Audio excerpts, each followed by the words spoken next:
So I had another question about how to use a tumbler. Let's see how quickly we can do this. On my tumbler we have a timer, and it's very rough timer. We also have speeds. We also have this weird, it has an arrow with a double-headed arrow, which means it goes backwards and forwards as it does its spinning. And this one is just a continual spin.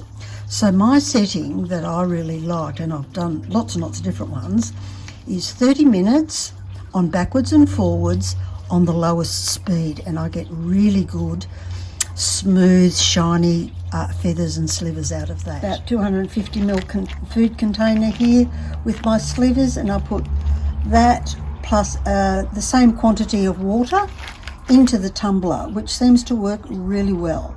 Nothing else. And secure the lid on. Over time this rubber, it's starting to perish now, so I'm going to get some leaks. Time for a new rubber, but it'll do for today. There could be some water leaking around, I don't need to worry about that.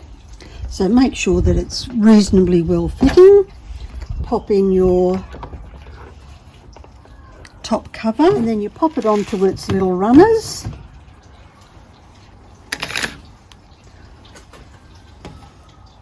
Oh yes, it could be empty by the time I get to it, doesn't matter. So I'll turn this around to 30 minutes on backwards and forwards, and now I'll go to speed 1. Oh, there she goes.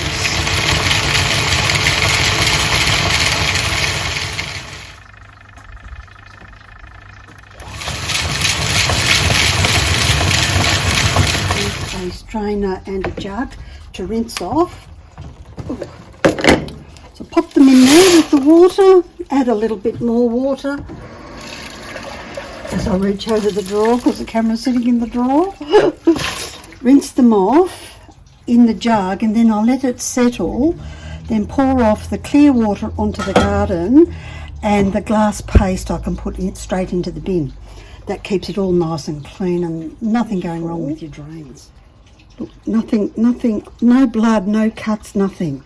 You couldn't want more than that, and especially for me with my dodgy hands, I'm so not going to get cut as I use these for whatever purpose I want them. So there you go, tumblers are the go. Santa is coming to town. I hope that helped. Now on to grouting.